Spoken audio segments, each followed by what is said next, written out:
Hi, welcome to CookBook. This month's episode we have poet, editor, publisher of After the Pause Press, Michael Prihoda, coming to teach us how to make black bean burgers and sweet potato fries.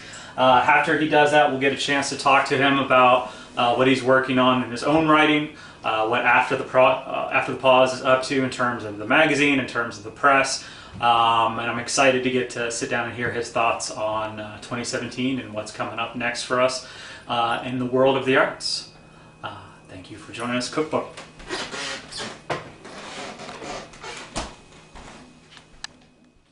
Prihoda, he's here to teach us how to make black bean burgers and sweet potato fries from scratch. How do we do this? Alright, well, we're going to start with the black beans. We're going to have to probably drain them. There's usually some fluid in them. Okay. So yeah, you want to drain those in the sink. Sure. As much as you can. If you don't drain them, then it's just kind of a really mushy consistency. Sure. It just doesn't really hang together very well. And then once we get them drained, we're going to have to mash them pretty thoroughly. Okay. The lumpier you leave them, the less your bean burger is going to stay together. And if you get them a little bit more into a paste sort of consistency, then that's going to be what you're looking for, and they'll hang together a lot better. Okay. So obviously I'm using a really cheap masher I got from Dollar Tree, but you can mash them however you want. Are there fancy mashers? I'm sure there are. I don't know, probably like Target has a really fancy masher, probably. I'm just wondering if you could have walked in here with like a fancy masher and I would have just known by looking at it. Like, oh, that's this man's highline. Yeah. Alright. So why veggie burgers and sweet potato fries? I mean, this is kind of just one of my go-to meals because it's really simple and it doesn't take a lot of thought and or planning. Sure. So it's one of those things you can just kind of throw together spur of the moment. And then also I'm a vegetarian, so it's one of those meals that it's just really, I don't know, like the traditional American meal, but made for someone vegetarian comfort who food. can't eat meat. Sure. So those are just a couple of the reasons.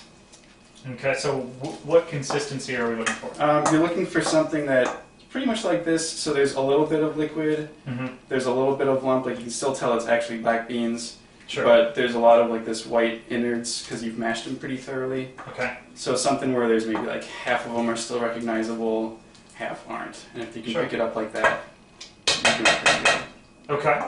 So once we've got that, then we just toss in the other things. We're going to need breadcrumbs, a bit of an onion, like maybe half of it. Okay. And then our egg. And it really doesn't matter what order you put stuff in. Okay. It just kind of throws in. So with the breadcrumbs, I usually spot it, but if you want to measure, because you're that kind of person, it's like a quarter cup. Quarter cup? Third a cup, I maybe. will trust you with that. And So, you said we need half the onion? About half the onion. The finer you mince the onion, again, it's going to help the burger stay together. Okay. If you want them in bigger chunks, that's fine. And if you're into the burger toppings, you can always put like strings of onions on top at the end. Sure.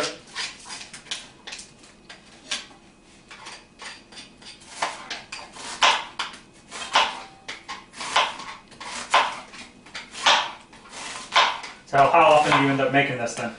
I'd say at least once a week, probably. Alright. Veggie Burger Tuesdays or what?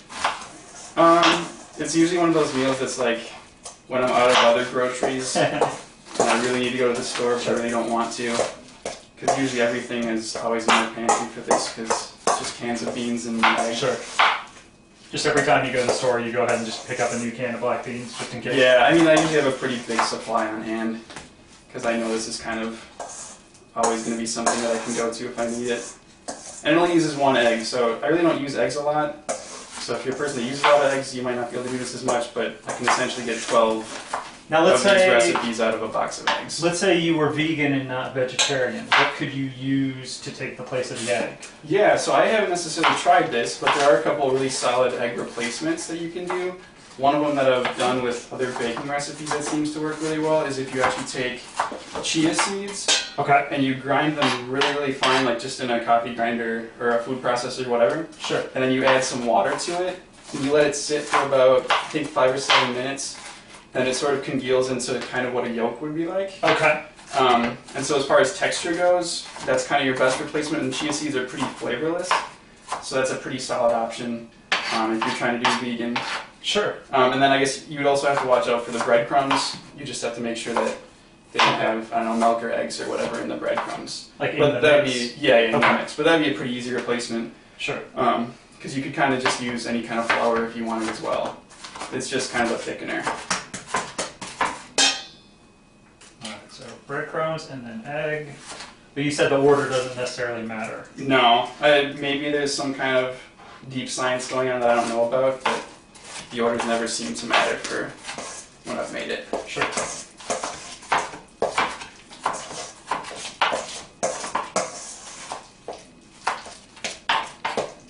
Alright, whenever your onions are ready, they can hop on in. Do they need to be minced more than that, or? No, that's pretty Okay. solid. That's looking really good.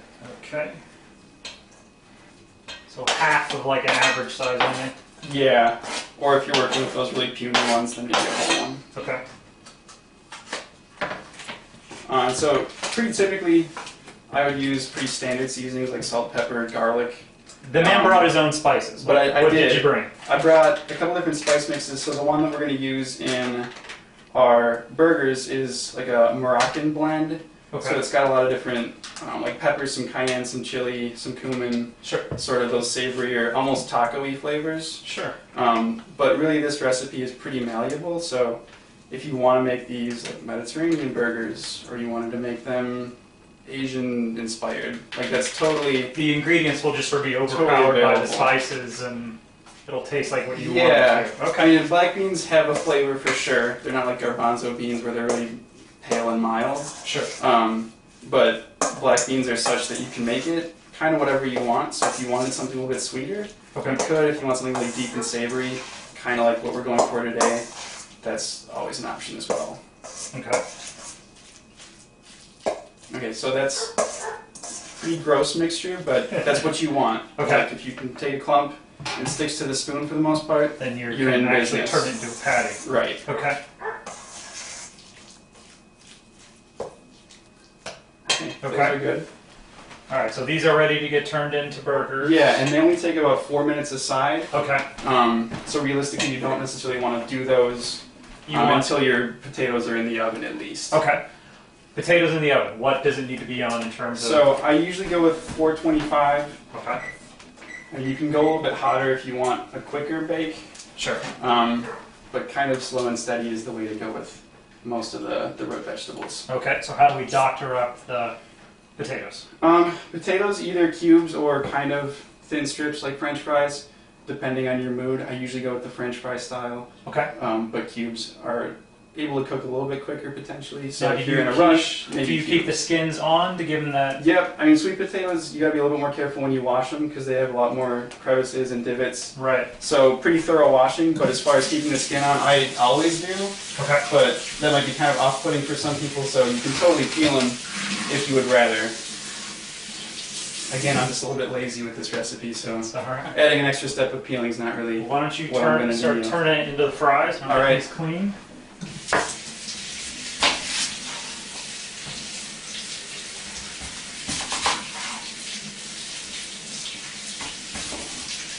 So who taught you how to make these? This is mostly a self-created recipe. So my brother is a vegetarian as well. Okay.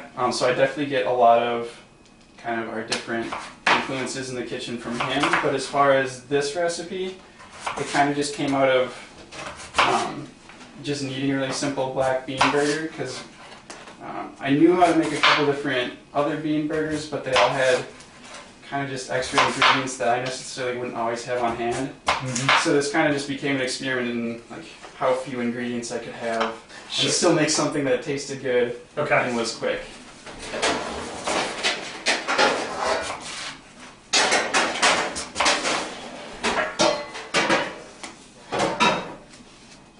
So get those in fry shape. And they're not going to be super pretty McDonald's fries, but That's okay. they taste better, I promise. As long as I get a toy at the end of this, that's all that matters.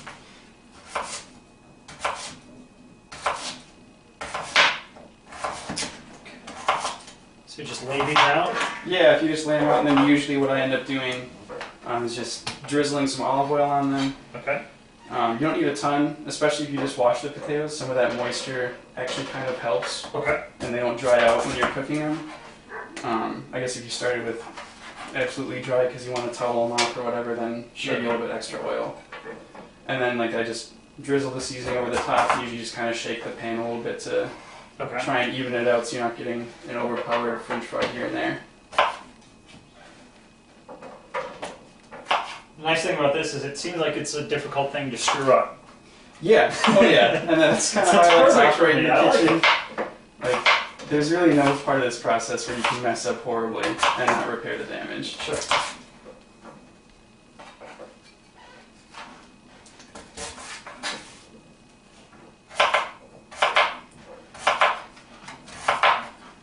Put all these on here, and then this will pretty much fill it up. Yeah, I think we'll pretty much be good with this one. They're pretty big. So.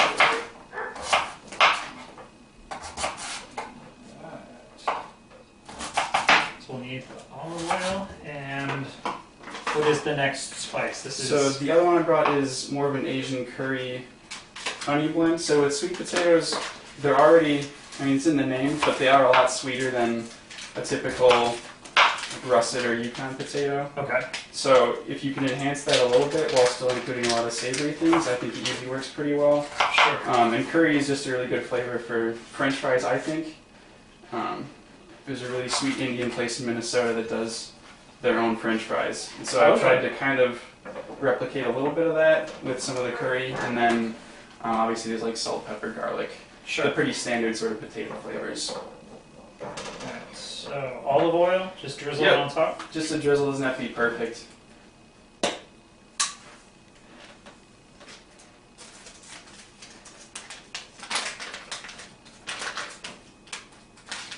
Okay, and then this is the curry spice? Yes.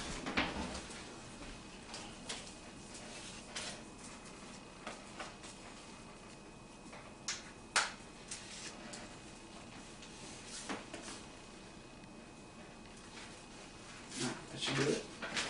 Okay, so oven's heating up. Yep. We've got the burgers ready to be turned into patties and cooked. So we're gonna get all this cooking. And Michael and I will get a chance to sit down and talk for a little bit about his own writing, about After the Pause, and about all the stuff coming up for him in the next year. Post veggie burger, post all those delicious sweet potato fries, and we'll get a chance to talk to Michael about poetry first. You just handed me a copy of your new book. What's the title? Who put it out? Yeah, so came out kind of in the summer. Okay. It's called The Same That Happened Yesterday. So this was kind of the culmination of a different project that I'd worked on that turned out to be a chapbook, and then I expanded the project, turned it into a full-length collection of poetry that kind of focuses on misunderstanding. Okay. And I took it through the lens of the misunderstanding that humans often have with each other. Sure. So the press that put it out is called Weasel Press. They're in Texas. I've worked with him a couple different times. I have another book of mine coming out through him soon again, so I'm excited for that. But this is kind of the first full-length collection that we took on together. How'd that go? It went really well. Yeah. I think it was really interesting for me to go through that process since I had for the longer time been the editor on the other side of it. So it was a little bit different, and it's just like every editor is a little bit different, and they have a different personality. So it's really interesting to work with someone who was making decisions, and I was having to sort of check myself a little bit as the writer to be like, well, yeah, he kind of has the power here. Like, it's really up to him on some things. Right. But it was a really smooth process. Like, I was really happy with how it went. Really pleased with the appearance of the book and the cover. I thought it all turned out really well. So really happy about that. And obviously happy enough that I'm working with him again. Sure. So I guess that, if anything, that says a lot about So you've got another book him. coming out. When is that going to come out? Yeah, so probably not till early 2018 because of his schedule. Sure. But I'm really excited about it. I took The Road by Cormac McCarthy and did a full redaction, so every page. Awesome. I do a lot of blackout work, but with this one I wanted something that stood alone without, because blackout you have to like cut it out of the page and you have to scan it, and it's just really cumbersome. So this one I just read the pages and I took the words out that I wanted and then reordered them. So they all look like they're my poems on a page, but obviously I give credit for it. Sure. So I'm really excited for that because I like how it turned out. I'm trying to do that with a couple other different books as well, try and make a series out of it in some way. But that was kind of the next big project I had that I just finished And which book number is this for you then? That'll be 5, I think. Okay. So I did a trilogy of straight blackout poetry with a different press from London that I was really happy with. The other third part of that just came out in the spring. Okay. So which was that one called? So I think the trilogy was called Here, Threat, and then A House in Use. Okay. And I think the books I used were The Stranger by Camus, and then The Great Gatsby by Fitzgerald, and then I finished off with Slaughterhouse-Five Okay. by Vonnegut.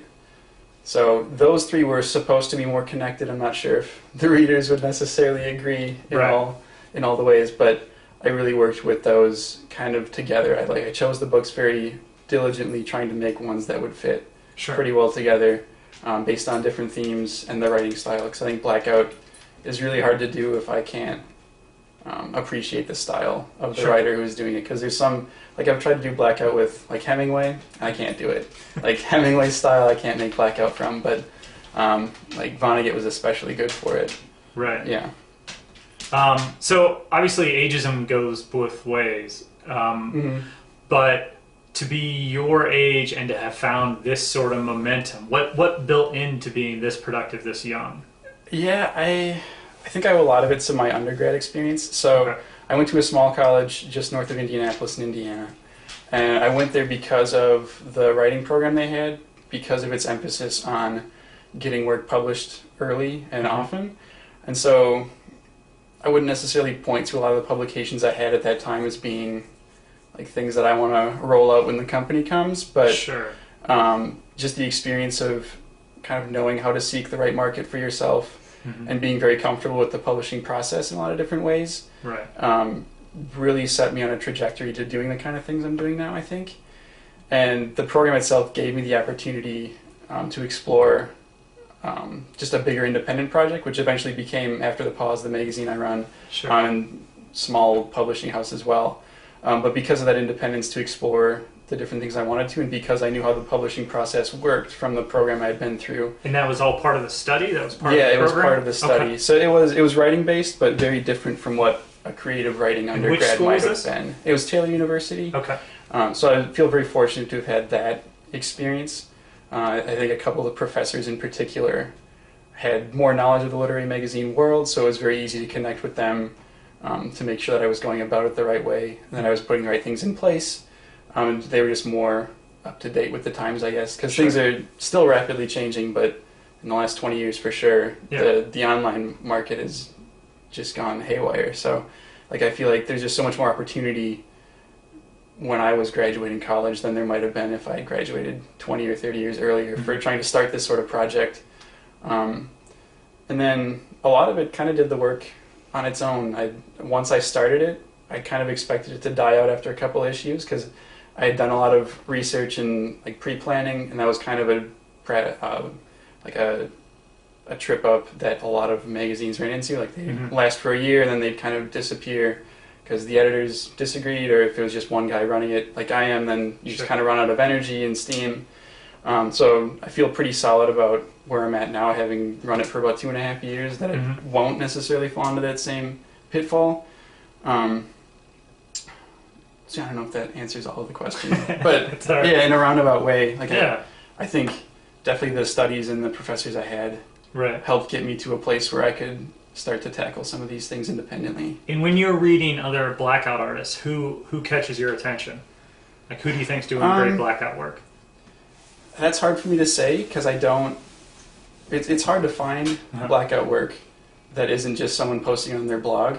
Sure. And I was really into reading poetry blogs in college, and then kind of gave it up because, not that I want to divide things between high and low art, but I still think there is something to be said for the validation that like a press or a literary magazine can give an artist. And so if you're only dumping things on a blog, I feel like there's less of a filter, and so it might not be worth my time as much. Maybe less care taken if it doesn't go I through think a so. process. Yeah, especially for some artists who are doing it like every day. Not that their work is any less valuable, but I think there's something to be said for taking a little bit of a step back and being a little bit more careful about what you're putting out. Sure. But I know definitely my inroad to blackout poetry is Austin Kleon. Okay. So he's an artist from Texas and he did a series called Newspaper Blackout. So he took back issues of the New York Times and went through those, blacking them out, and came up with some really different creative things. And he's got a couple other different books about the creative process that I really like as well. But besides him, I don't really know that I've come across an artist who does kind of that and only that as their niche. I mean, I know there's other ones out there, but I don't know of anyone else who's kind of risen to the level of acknowledgement that he necessarily has. But in some ways, I think running my magazine has really helped to experience some of the different experimental things that people are doing. Sure. Because the submissions I get are most of the blackout that I end up reading. Okay. Just because of kind of how the market is structured, and you don't get paid a lot as a teacher, so right. Expendable income for random blackout poetry collections is not really something I have at the moment. But through that, I mean, I think I've discovered a lot of artists who I really like, and then I get the honor of publishing them as well. Sure. But it is kind of a double benefit to get to read a lot of good work through my magazine that I wouldn't see otherwise. And I think it's really cool to experience that without having to go out and buy somebody's collection. Sure. Or to try and seek them out, because they're kind of coming to me in that way. And what led you to Blackout from the beginning? I think I really love a lot of different experimental styles of poetry, but I think Blackout, even though I was pretty tentative because the idea is that you're destroying something that someone else wrote, so I was a little bit hesitant to get into that, but I think I really like the idea of finding your own words in somebody else's. Okay. Because I think, and a part of what I really like to dwell on in a lot of my poetry is that humans are so connected, and they have to be. And so if I'm going to find something that somebody else has written, there's something I can enjoy and appreciate there. But I think it can go even deeper beyond just me appreciating that art. If I can make something else brand new out of that art that they might not have seen or that somebody else wouldn't necessarily see. Sure. And so this is something I've even talked about. I think I did an interview with the press that did my Blackout trilogy. But the idea that if someone else approached, say for you example, if you tried to black out Slaughterhouse-5, right, the result at the end for you would be much different yeah, from what I came out with.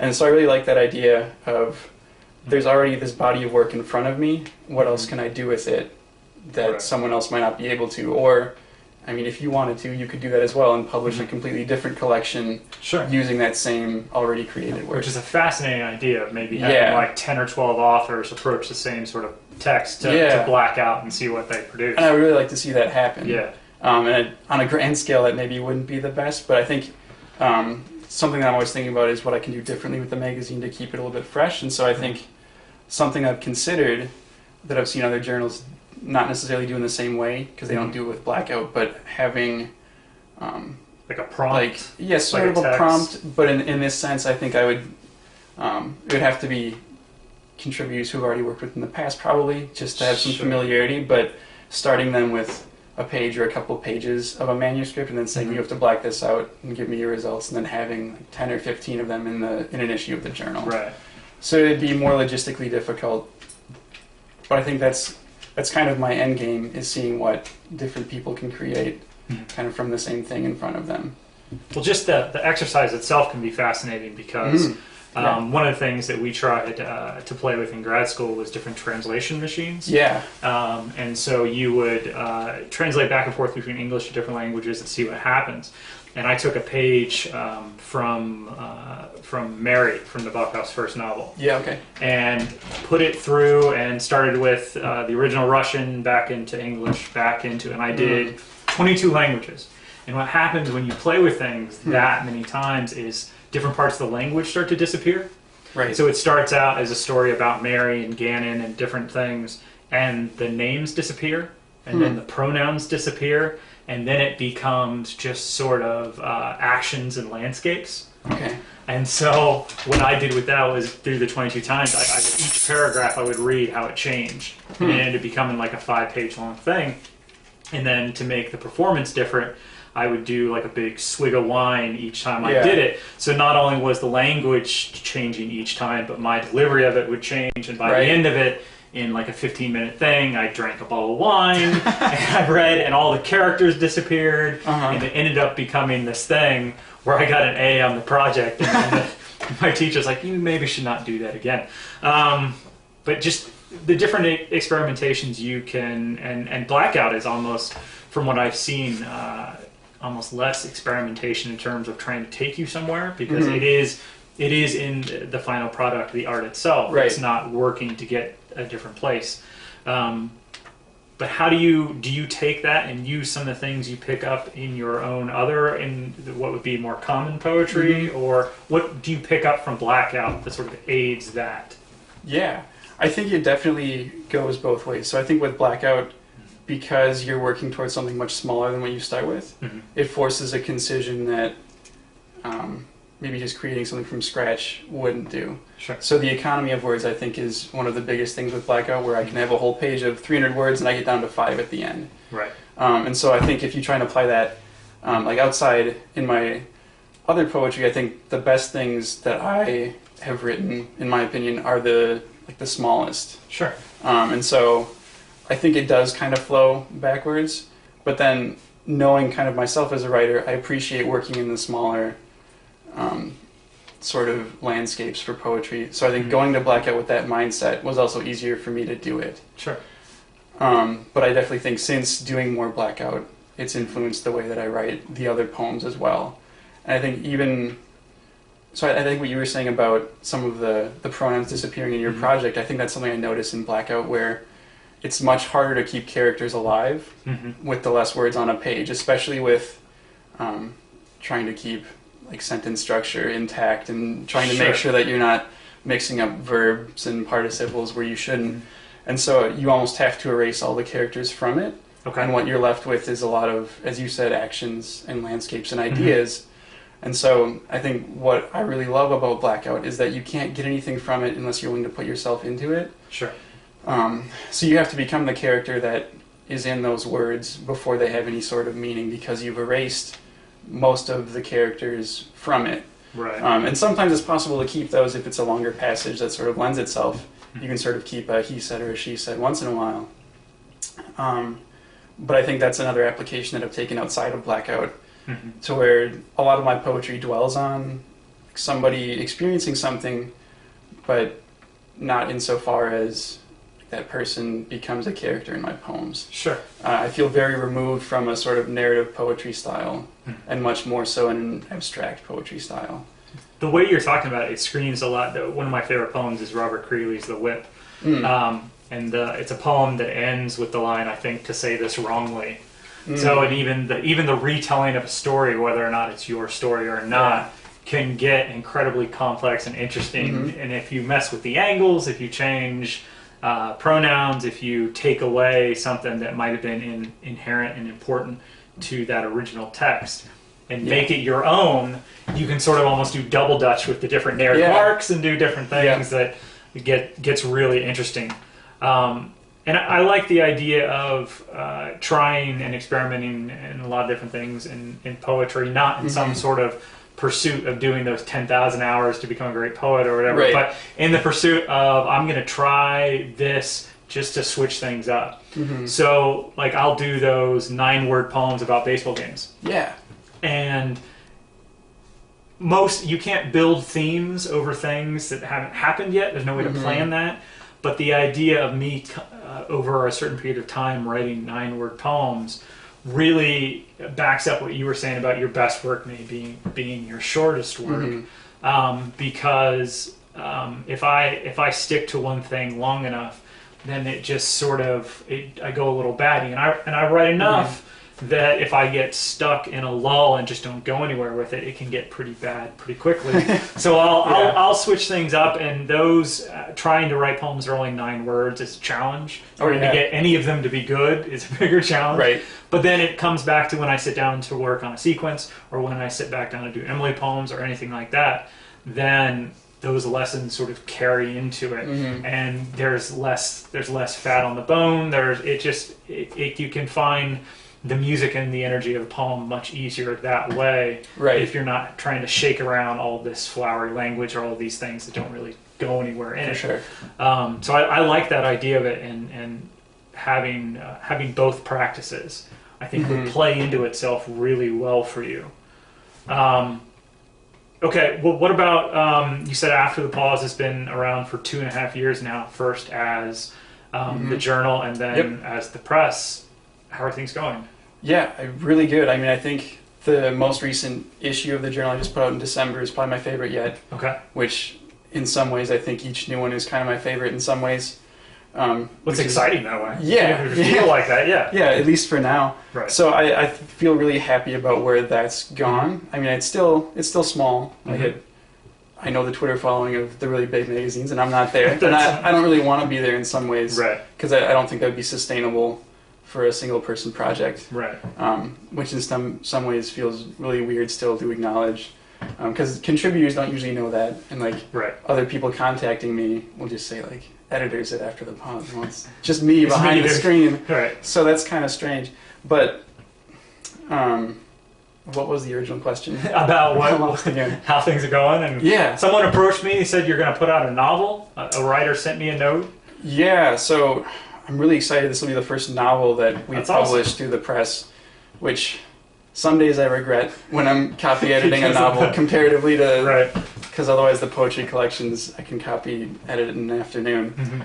So that's becoming more of a chore, but I really love the work that he sent, and it wasn't something I thought the press was going to do. But when I got a hold of it, I was like, well, we got to do this. And in some ways I even told the author, like, this is almost too good for my press because we're such a small audience. I was like, you should send this somewhere else. And he tried to, and then he came back to me anyway. So, and whatever that says about whatever I'm running, I appreciate him giving me the chance for it, because it's just a wonderful work, and I'm really excited to be doing it. It's just going to take longer to get out, but I don't plan to make it a repeat endeavor necessarily. I think I'll mostly stick to publishing poetry, but this kind of project I couldn't really let pass it by. Right. So. Well, my new book that I gave you a copy of, I was really excited when it got picked up in the form that it did, because it's 3 book-length sequences on one cover, and it was all fine and dandy till I was sent the email that said, okay, now we need to edit these 250 poems, and we need to sort of go, obviously in poetry we go in line to line and word to word. That was sort of my, oh shit. Okay, we're going to actually spend this much time again. So I imagine having to do that with a novel is a daunting thing. Right, it takes it up a notch. I mean, you have to read it once just to see if you want it. And you're not going to read very closely then. Then you got to read it again. And then once you format it, you got to read it again. So it's like, you got to really love the book to do it. Which I guess is part of the joy of working with only projects that I really want to take on. Because I'm not somebody else's editor and then telling me you gotta go work with this project. I just get to choose. And so in that way, like, I wouldn't have taken it on if I didn't think it was really something worth spending so much time with. Right. Well, and I've had 2 books come out on After the Pause. Right. And you're very lucky to have. And you're a great editor to work with, but one of the other best parts of this, and it doesn't get talked about enough, is the fact that the proceeds from it go to charities. How did this come about, where there's never going to be big money in small market publishing?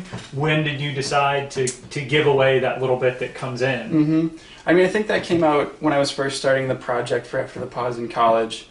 I think it was almost ironic in some ways, because it was at a time when I was realizing that I wasn't necessarily going to make it as a career writer, bringing in lots of money, just freelancing my way through life. Right. And so I realized I needed some kind of job to sustain myself, and at the same time, I think I came much more to the conclusion that art wasn't necessarily something I wanted to make money off of. So the realization that I necessarily couldn't kind of led me into not wanting to make money off of it, and knowing that I would have to sustain myself outside of writing, I decided anything I was going to make through writing should have some kind of higher purpose. And so you're right, it's still a small market with not a lot of revenue, but I decided from the start that, like, whatever we're going to do with this is going to go back, like, with the hope of creating more art in some way. Doing good and so even before I opened up the publishing wing, because that's really the only part that makes money, because the quarterly issues are free and online, whatever. But as soon as I started the magazine, I was like, this is going to be nonprofit. It's just going to go to something. And so that's something that it's really cool to work with the different authors I get because they all have such varied interests, kind of in the charitable sphere. Sure. That I wouldn't have necessarily known about, or I wouldn't have been giving money to, but all totally worthy causes. Right. And most of them, which I really appreciate. I mean, especially about yours, it was something that was like close to home as far as the charity goes. I have a different author in Tennessee, and he gave to a food bank in Tennessee. Right. So I really like how authors have, at least the ones I've worked with, have really seemed to take it on themselves to give back to the communities they're in, which is something that I necessarily haven't done with some of the proceeds from the magazine as a whole because of, I mean, I've been all over the country the last couple of years, and Sure. I don't feel like I've ever really set down roots enough until lately to give to something local, but I mean, more of my charities were the national ones that I was giving some of the different profits to. Sure. But I do really like that idea of being impactful to the community you're in. Right. And so I think that's felt weird being a completely online venture, because what kind of community can you really give back to in a monetary sense when you're only running online? But I do still feel a sense of pride to be like, this magazine is from this place. Sure. Or like, this is our base of operations, even though Right. it could be me on an airplane if I wanted it to be, like, because that's the way it works. But yeah. Well, and it's got to feel, because all of these, even from the smallest lit mag, are. I had a long conversation at a book festival with a writer much more famous than myself, and he was telling me all the different places that he would submit, and he would never submit to this place, and he would never submit to that place. And I was like, I honestly said to him, I said, if your aunt's got a blog and she wants some of my poems, that's cool. Yeah. Like, just have her send me a note. And so anything that comes from the smallest to the biggest, when it's a labor of love like that, it's got to feel great that the labor is not only for something that you get to curate and sort of show your effort and your passion for, but the labor that produces any fiduciary means it goes towards more labor of love and helping people and more creation. Exactly. So that's got to feel great. And after the pause is not by any means somebody's aunt's blog, but you know, I think it's a step up from somebody's aunt's blog. You know, but it does it's care as the caretaker. You do a great job of making sure that all of the writers feel well taken care of, and that you definitely care about the work that they've given you. And so through that reputation, I think you're doing quite well. I'm excited to hear that you're trying a novel, even if it doesn't become a thing. When is this going to be out? Should be out in the spring. Okay. So winter break was my big chance to really copy edit it hard. Missed part of that opportunity. So I'll have to take up some weekends in the spring, but hopefully like end of March, early April, I think is what me and the author are planning for. Great. And what's this one called? It's going to be called 3 Pioneers. Okay. So very similar actually to, if you've read Cloud Atlas, no. By David Mitchell. It's like 3 different narratives that are sort of intertwined across history, but also really just pulling out the same themes in each of them in really interesting ways. Or like a brief history of 7 killings. It's maybe a bit grandiose to be comparing those, since one just won the Man Booker Prize and mine's not even completely out yet. But I mean, truly, this author is feel great on a par with those authors, I think. Sure. And so I hope that he gets the recognition he deserves from it, and hopefully my press is enough to get him there. Well, and it is not a small thing, and this is probably why he came back to you, and why I came back to you to do a second book, is if you actually feel like your work is being taken care of, that someone is not looking at you as necessarily an opportunity, or it's just going to sort of put it through the process as quickly as possible, then it feels like the way it felt when you wrote it, right? So I assume he's feeling the same way, and he'll be pleased with the copy edits, and you'll get to go from there. Hopefully, it's 3 Pioneers is a big success. Yeah, hopefully. I'm excited for it for sure. Okay. Well, good luck with that, and I'm sure we'll get to see you again soon. Yeah. But yeah, so look out for 3 Pioneers coming out in the spring from After the Pause. This is Michael Prihoda, and we'll see you next month for Karen Crago. To Michael Prihoda for coming and teaching us how to make those delicious black bean burgers and sweet potato fries. Thank you to him for sitting down with us and talking about poetry, talking about After the Pause, all the things going on. In terms of everything Sundress, I'd highly recommend you guys getting the subscription for the year, get all the books that we're going to put out. I've already done it. I highly recommend you doing it as well. In terms of Best of the Net, we are getting the final choices to the judges so they can decide on who actually makes the final anthology. As always, we'll have that done by AWP, so be on the lookout for that. In terms of other Sundress things, we've got Safticast, Poets in Pajamas, lots of new fun books coming out. And when I get to talk to you folks next, it'll be at AWP with poet and editor Karen Crago. So I'm very excited about that, and I will see you then. Thank you.